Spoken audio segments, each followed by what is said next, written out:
Pep Guardiola was once football's untouchable genius. Nico, Vini, Dino, Gundo, you pass the ball to find that. You pass the ball because they jump. And when they jump, the space is get. The man who turned Barcelona into artists. Sergio Ramos. Touré ya. Iniesta para Xavi. Xavi para Touré. Tiene abierto a Leo. Bayern into machines, and Manchester City into unstoppable champions. Today, he's making schoolboy errors that would embarrass Sunday League managers. The tactical mastermind who revolutionized football is now its most spectacular failure. 6 new signings, $250 million spent, and somehow the nightmare has only gotten worse. So, how did the greatest manager of all time become football's most beautiful disaster? This is the complete story of Pep Guardiola's struggles to rise again.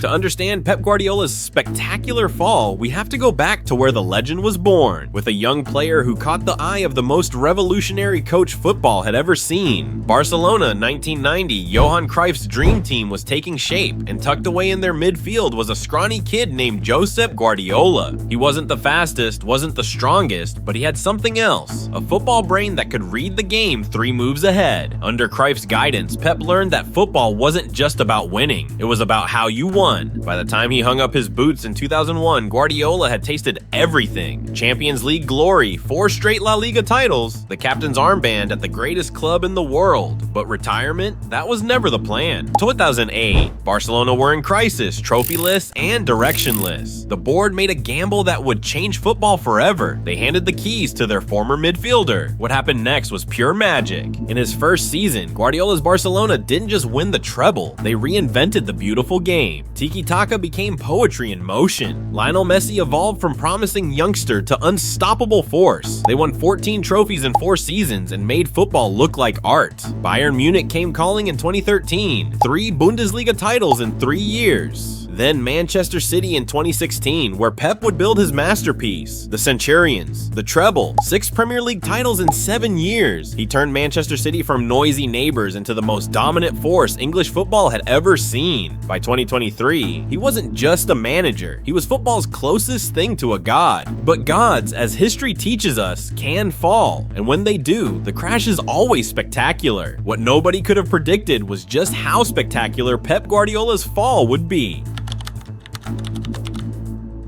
August 2024, Wembley Stadium, the Community Shield, Manchester City versus Manchester United. On paper, it should have been routine. City had won 7 of the last 8 Premier League titles. United were, well, united. But something was different. City scraped through on penalties after a 1-1 draw, and Pep's post-match reaction was telling. We were closer to losing than winning. The warning signs were there, but nobody was paying attention. For the first 13 games of the season, the winning machine kept rolling. 10 wins, 3 draws, unbeaten. Classic City, classic Pep. But if you looked closer, really looked, the cracks were already showing.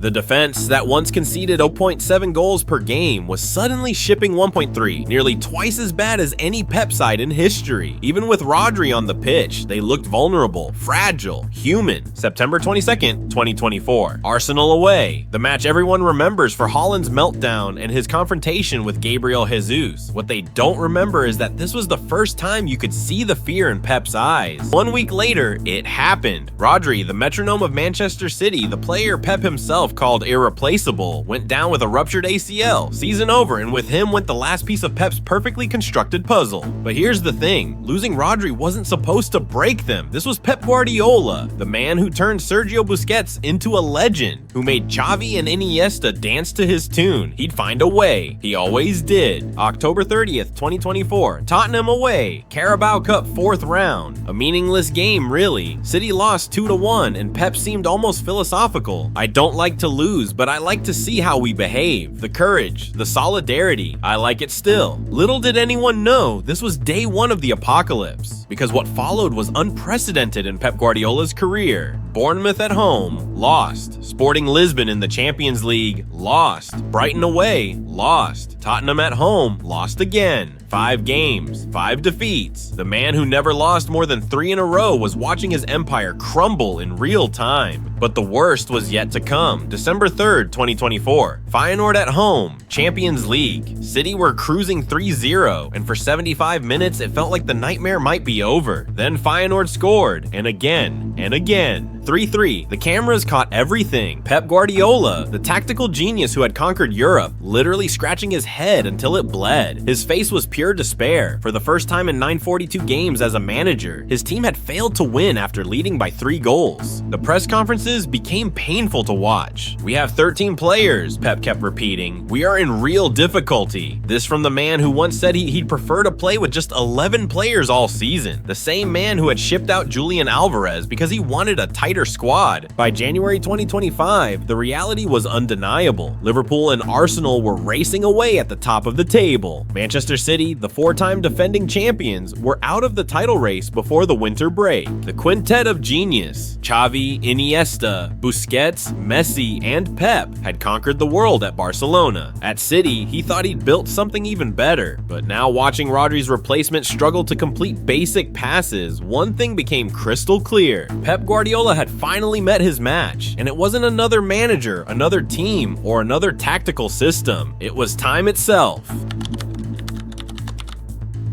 Summer 2025, the Etihad boardroom. After the most humiliating season in Pep Guardiola's career, 3rd place in the Premier League, FA Cup final defeat to Crystal Palace, Champions League elimination by Real Madrid, losing their captain, something had to change. The solution seemed obvious: spend, and spend they did. Tijani Reijnders from AC Milan, Ryan Ait-Nouri from Wolves, James Trafford from Burnley, Ryan Cherki from Lyon, the crown jewel, the 21-year-old French magician who inherited the sacred number 10 shirt after Jack Grealish's exit. 6 new faces, £250 million. The narrative was perfect. Pep Guardiola, the master tactician, rebuilding his empire with fresh blood and renewed hunger. "This is a team we're gonna have for the next few years," Pep declared confidently. The man who once preferred squads of 13 players suddenly had too many. Too much, too many people, he admitted after their opening day demolition of Wolves. "The squad size is not healthy." August 16th, 2025, Wolves away, opening day of the new season. Haaland scored twice, the new signings sparkled, and City cruised to a 4-0 victory. For 90 minutes, it felt like the old days, like the nightmare was over. The media bought it, the fans bought it, even Pep seemed to believe it. Rodri was back in training, looking sharp. Phil Foden was fit again. The pieces were falling back into place, but football has a way of exposing illusions. August 23rd, 2025, the Etihad Stadium, Manchester City versus Tottenham Hotspur, the first real test of Pep's rebuilt machine. 2-0 defeat at home in front of their own fans. James Trafford, the new goalkeeper, gifted Spurs their second goal with a howler that would have embarrassed a Sunday League keeper. The defense looked lost, the midfield was overrun, and suddenly all those new signings looked like strangers wearing City shirts. In the span of 90 minutes, the illusion shattered. The rebuild wasn't a rebuild, it was rearranging deck chairs on the Titanic. Pep's post-match interview was telling. The performance was better than the result, but we're waiting for players to click. Still waiting, still hoping, still believing that more time, more training, more tactical tweaks could fix what was fundamentally broken. The truth was becoming undeniable. This wasn't about personnel. This wasn't about injuries or bad luck or referee decisions. This was about Pep Guardiola himself. August 31st, 2025, Brighton and Hove Albion, the Amex Stadium. If there was ever a moment that defined Pep Guardiola's complete psychological breakdown, this was it. For an hour, Manchester City dominated. Erling Haaland marked his 100th Premier League appearance with a goal. The new signings looked settled. Rodri, making his first league start since that ACL injury nearly a year ago, was pulling the strings like old times. Then, the 67th minute, James Milner, 39 years old, a former City player who hadn't scored a goal since 2019, stepped up to take a penalty against his old club. He buried it, bottom corner, no hesitation. What happened next was pure chaos. Brighton, energized by their quadruple substitution, swarmed City's defense like angry wasps. Pep's men, so comfortable just minutes earlier, suddenly looked like strangers. 89th minute, Brajan Gruda, a substitute barely anyone had heard of, raced clear and calmly finished past James Trafford. See, 2-1 Brighton, game over. But it wasn't just the defeat, it was how it happened. City didn't just lose, they forgot how to play football. "We concede a goal, and after that, we forget to continue playing," Pep admitted afterward. "You never can stop playing." This was the same man who once made Barcelona pass teams to death. death, who turned tiki-taka into an art form, and now he was watching his players forget the most basic principle of his philosophy: never stop playing. The post-match interviews revealed everything. Rodri, the returning hero, was brutally honest. Some of the mistakes we are doing are kids' mistakes. We are not at the level for a long time. This is our reality. 2 defeats in 3 games. Already, the nightmare hadn't ended. It had evolved. The pattern was unmistakable now. Lead early, look comfortable, then collapse the moment the opposition showed any sign of life.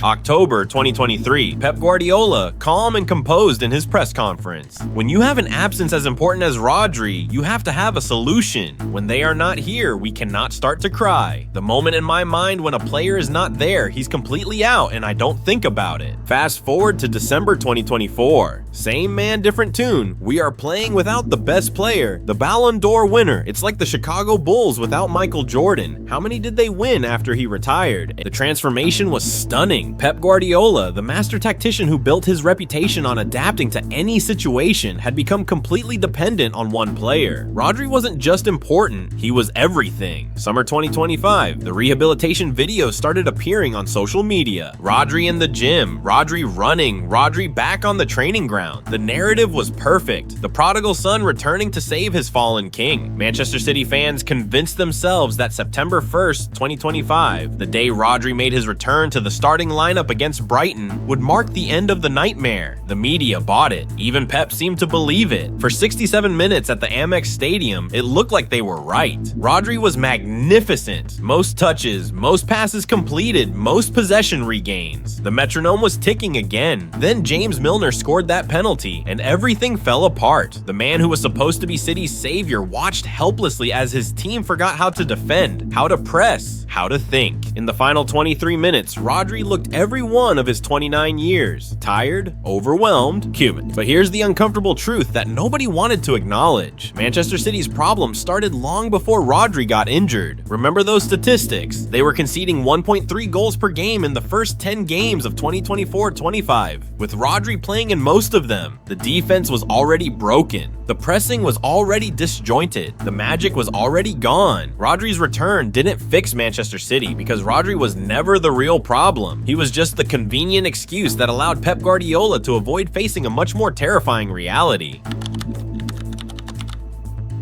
February 2nd, 2025. Arsenal 5, Manchester City 1. The scoreline was bad enough, but it was Pep's post-match interview that revealed the depth of his despair. I still haven't figured out as to why it hasn't clicked. The heart's there, the passion's there, everyone's got the right intention. We all need to stick together. The heart, the passion, the intentions. Reports suggested the split came after Pep extended his stay in Manchester, allegedly breaking a promise that this would be his final season. Whether true or tabloid fiction, the timing was devastating. Just as his professional life imploded, his personal foundation collapsed too. But the personal turmoil was just one shadow hanging over the Etihad. The 115 charges, Manchester City's ongoing legal battle with the Premier League over alleged financial rule breaches, loomed like a sword of Damocles. Pep and the club had denied everything from day one, but the whispers were getting louder, point deductions ranging from 60 to 100, potential relegation not just from the Premier League, but into the lower tiers of English football. These weren't tactical problems anymore, they were existential ones. Behind the scenes, Pep Guardiola's world was crumbling in ways that had nothing to do with football. The man who had built his legacy on perfection was watching it threatened by forces completely beyond his control. At Anfield, Liverpool fans had mocked him with chants about those charges. Pep's response, holding up 6 fingers to show his Premier League titles, felt more desperate than defiant. A hollow echo of Jose Mourinho's infamous 3 Premier League titles rant at Tottenham right before he got sacked. The irony wasn't lost on anyone. Mourinho, Pep's oldest rival, had fired back. I won 3, but I won fairly and cleanly. I don't want to win by dealing with 150 cases. Even in defeat, the two men couldn't resist their eternal war of words. But this time, Mourinho held all the cards. The genius who once seemed untouchable was being touched by everything at once. Bad results, personal heartbreak, legal battles, public humiliation. Each blow landed heavier than the last. Football had become secondary to survival. Pep's contract runs until 2027, but whispers suggest he might not make it through this season. season. The board that once backed him unconditionally is asking uncomfortable questions. The fans who worshipped him are starting to turn. Is this how legends die? Not with glory, but with the slow, agonizing realization that time conquers everyone? Or can the greatest manager of all time pull off one final miracle? We're about to find out, because Pep Guardiola's nightmare isn't over. It's only just begun. Don't forget to hit that like button if you want more brutal breakdowns of football's biggest stories. Hit subscribe and ring that notification bell. Trust me, with the way this season is going, there's going to be plenty more chaos to analyze. Until next time, this has been your deep dive into the madness of modern football.